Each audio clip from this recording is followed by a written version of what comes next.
Bet, yo, bet! It's Mr. Eric, Saturday, November 20th, 2021. Today's gonna be super fun. We're going to Yale for the Harvard-Yale football game. Gonna be spending all day in New Haven, vibing with the boys. I'll let you know how it goes. Just listen in. We're gonna start right now. The reason I'm going to the Harvard-Yale football game is because I've never been in my life, and it's about time I go. Plus, I got a friend at Yale named Marco, Mr. Marco, and why not just go with him? You know, he's going to Yale, so why not bring the boys to Yale so we can vibe with him and then explore the Yale campus, do Yale stuff, do New Haven stuff, because he knows the stuff around there. I don't know anything about New Haven. Mr. Marco does. So why not just go to the Harvard-Yale game when Mr. Marco's there? It makes sense, right? That's why I'm going. But I never go places alone. It's no fun to go places by yourself. You gotta bring the boys. And who are the boys? Well, we got me. We got my brother John. We got Mr. Henry, we got Mr. Wayne, we got Mr. Matt Hamill, Mr. Rohan, Mr. Lava, who's part of the Gents, Mr. Marco, Mr. Marco's friends, and Mr. Roddick. How can you forget Mr. Roddick? I'm sorry I didn't mention Mr. Roddick earlier, but Mr. Roddick is officially a boy. So, that's who we bring. That's the squad. When you got more people in your entourage, you look like you owe more to society. So, why not bring all the boys and get people to look at you? That's why when you bring more people from your squad to the club, everybody's giving you attention, everybody wants to hang with you. That's how it works. When you have a big crowd you're rolling with, people think you're important. So, that's why you roll with a big squad. Always keep a big friend group. There's people who say, oh, you know, you should just have a small friend group. Yes, that's true. If you're just trying to vibe with people, get real intimate and everything, it's good to have a small friend group. But you should also have a big friend group. You should have both. That way, when you hit places and you got this big squad, everybody's looking at you like you're the king. God, that sounded like the most narcissistic thing in the world, but if you're trying to get girls at clubs, that's how you do it. Only half our squad drives down to Yale together, though. It's me, John, Mr. Henry, Mr. Roddick, and Wayne. Wayne's the driver. We love driving in his Audi A6. It is super fun.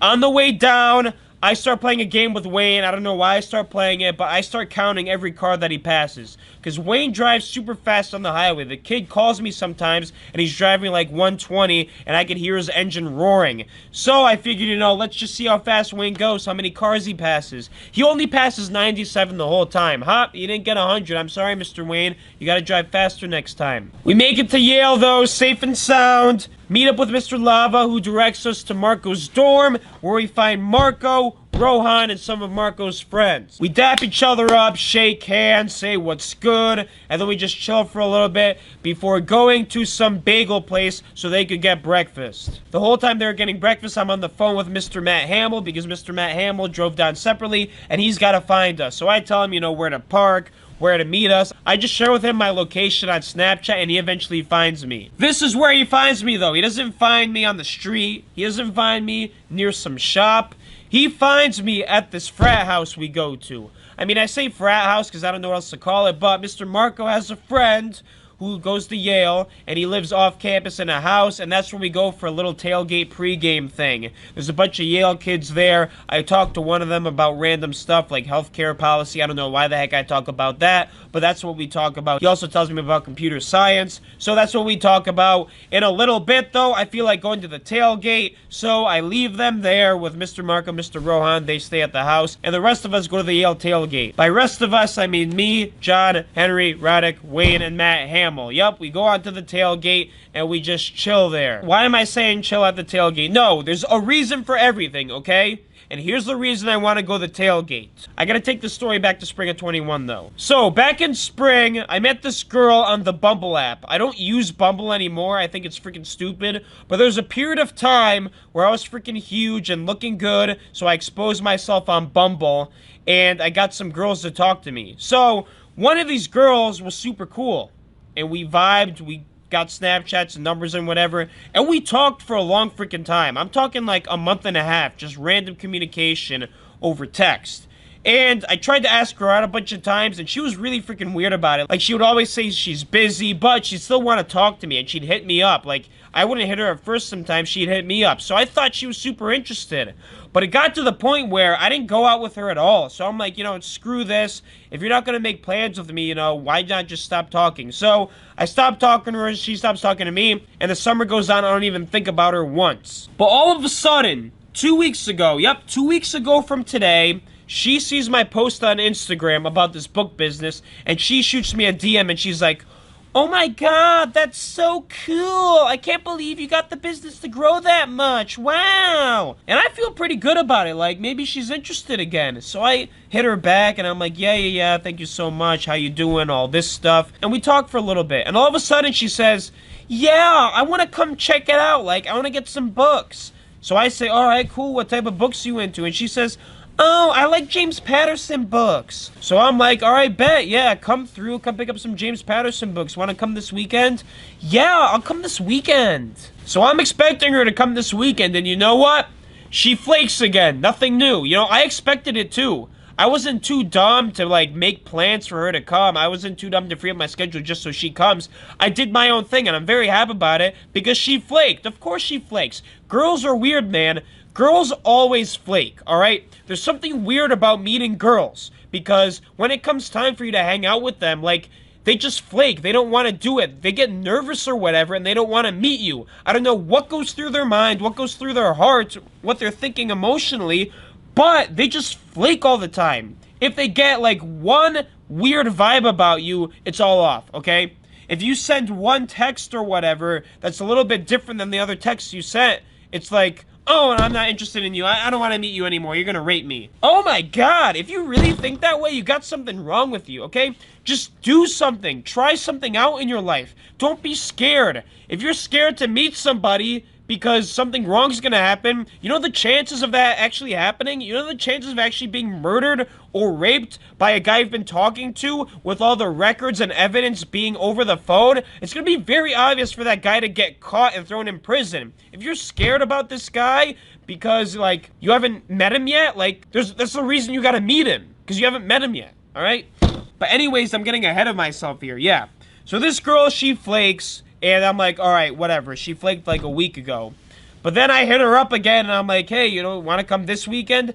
And she says, "Oh, I don't think I can come this weekend. I'm going to the Harvard-Yale game. You should go." So when she says you should go, I'm like, all right, I'll go. Like, I'm going to make plans to go. So that's why I actually made plans to go to the Harvard-Yale game with Mr. Marco. I brought the idea up to him. So I'm like, all right, yeah, I'll see you there. Let me get your phone number again, and I'll hit you up when I'm there. So she gives me her phone number, and I say, you know, all right, see ya. And she, like, seems super happy that she's going to see me there. So now we're at the tailgate, and when I get to the tailgate, I call her.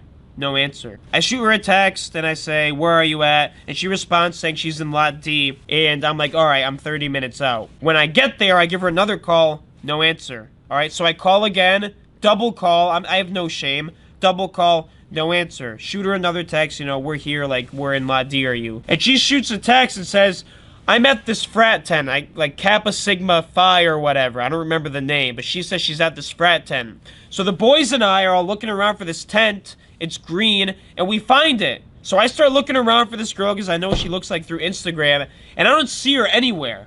I'm literally scoping out every single girl I see, and I'm looking them directly in the face to see what they look like, to see if it's her. And she's not there. So I give her another call, and she doesn't answer. Shoot her a text, you know, "I'm at the green tent." No answer. So me and the boys are like, screw it, we'll walk away. I'm not too mad at this point, I'm just a little bit confused. So I go away, and all of a sudden, she texts me back, and she's like, "Oh, we went to a house, like, on 69 Stanley Street." So I'm like, alright, like, yeah, we're not there, so I'll hit you up after the game. So at this point, I completely forget about it. It's time for us to head into the football game. We go and find Mr. Marco, Lava, Rohan, and all those other kids from Yale. We sit with them and we enjoy the game. It's a great game. John and Rohan do, like, a bet on who wins. John bets Harvard wins, and then Wayne and Henry do a bet on who wins. Like, it's $1, $2 bets. And guess what? Harvard ends up winning. Everybody's mad at John for betting on Harvard, but, you know, good for him for betting on Harvard and winning $1, you know? That's a good bet. The game's mad fun. As soon as the game ends, we gotta figure out how we get back to the cars. Uncle Dan, who was at the game, offered to give us a ride, so we have to walk to his car. We all shove in the back. There's 5 of us in the back. We fit somehow in this small-ass car, and he drives us off to the parking where we parked near Ingall's rink, which is the hockey rink. He drops us off, and we have to wait for Mr. Marco, Mr. Rohan, and Lava because they're walking. They didn't go in the car. So I figure, all right, while we wait, let's hit up to 69 Stanley Street and see if this girl's there. On the way, I call this girl. No answer. All right, so this is probably like the 6th or 7th time she's not answering the freaking phone. And I shoot her a text. I'm like, all right, we're on the way to 69 Stanley Street. We get to 69 Stanley Street. I see like a couple of houses with music being played, so I don't know which one is the right one. I look for 69, I see it. There's like 2 people sitting on the porch crying, and I'm not trying to invade that. Plus, when I show up somewhere, like, I don't walk in. I gotta, like, knock on the door or whatever. I have common courtesy. I can't just walk into somebody random's house that I've never met before. So I tried calling this girl again, and she doesn't answer. So I'm like, screw it. Boys, let's go. So we dip out of there. We call Mr. Marco and say, hey, you want to go get food somewhere? He's down. So we find some Mexican place to go to. On the way to the Mexican place, this girl texts me and says, why didn't you just walk in? And at this point, I'm like, screw you, okay? You're playing games with me. It's very obvious. You're trying to see how I react to different things. You're trying to keep me on a leash and throw a donut in front of me and have me go for it, but I can't actually reach it. Screw you, okay? You got something weird going on in your head. You want to meet me, but at the same time, you actually don't want to meet me. So I'm just going to cut you off right now. So I send her a text back and I say, ha ha ha, you're playing too many games. And she doesn't respond as I expect her to. So, screw girls, you know? Girls are going to do this thing. They're going to play games. They're going to see how you react. At the end of the day, just do your own thing, all right? If they really like you, they will meet up with you. If they're having doubts about you, they're having doubts about you. They won't meet up with you. So just live your own life, all right? If you really want a girl, go after her. I'm not going after girls who play games. I want a straight up, loyal, honest girl who's down to get to know me, who's interested in me. None of this game stuff, all right? I don't play games. I'm straight up. I've literally told girls before, right after the first date, I'm not really interested, so it's probably better we don't see each other. They get a little bit mad, but I'm just being honest, all right? I'm not going to be playing games where I'm going to text you like random things and then flake on you because I don't want to see you again. No, no, no. It doesn't work like that with me. I'm a straight up, genuine person. All right, so that's enough about this girl. Long story, but I hope you get the picture. The rest of the night goes great, though. We eat Mexican food at this authentic Mexican place. The guacamole is fire. This is one of the first times I've had guacamole in my life, and this guy, like, chefs it up in this charcoal bowl. It's really good. I enjoy it. The chips are fire. The salsa's fire. They keep bringing it out left and right. Like, they're a bunch of, like, cool guys. They keep feeding the beast, which is me. Well, it's probably Roddick, actually. Roddick eats the most food out of everybody. But I love the chips, you know, keep them coming, mister. I eat my enchilada, pretty happy. When the food's done, I'm feeling like ice cream, and of course, Mr. Wayne's feeling like ice cream. So we go to Arethusa in New Haven, get some ice cream. I order 3 scoops, but this place gives 6 scoops. They double the scoops on whatever you order. So it's huge. The ice cream cone's like this tall, no exaggeration. It's actually this tall. I eat it, I'm feeling good. We drive to a liquor store so some of the other boys can buy some pregame stuff. They get their pregame stuff. They complain about how expensive the place is and how small it is. Well, in the center of New Haven, I guess that's what you get. Don't live there if you're an alcoholic. Make it back to Mr. Marco's dorm. We just vibe. I watch one of Mr. Marco's friends play Fortnite. He's mad good at it. I'm very impressed. And then we keep chilling. I drink some Happy Dads that I bring. And finally, it's time to go out to Toads. If you don't know what Toads is, it's a club slash bar slash dance party in New Haven. They allow 18 plus in, so it's a little bit easier for the younger people to get in. Kind of a good thing, kind of a bad thing. Good because Mr. Rohan can get in because he's not 21 yet. Bad because the girls are going to be underage. It's going to feel really weird if you start dancing with a girl that's like 18 years old and you're 23, because I'm 23. However, when we show up, we're not going to encounter that problem because they only allow Harvard or Yale students to go, so the place is pretty much dead. We have to lie about the fact that we graduated from Yale last year just to get in. That's what Marco tells us to do. We get in no problem because of it, but the dance floor is really just small. There's not a lot of people. According to Rohan and Marco, the place is dead, and there's usually triple the amount of people that are actually there. So we stay for a little bit. We buy drinks. I buy Mr. Marco a drink because he had a birthday in October, and we dance, and then it's time to head out. Marco says there's some frat we could go to see what's up. So we walk around New Haven, the streets of New Haven, try to find this frat. When we show up, there's no activity going on whatsoever, so I don't know why we walked there, but it was fun conversations the whole time. I talked to Mr. Marco about the shoe reseller business. He gives me all the insight as to these bots and whatever. Very cool. I fool around with Mr. Wayne, Mr. Henry, as usual. It's a good time.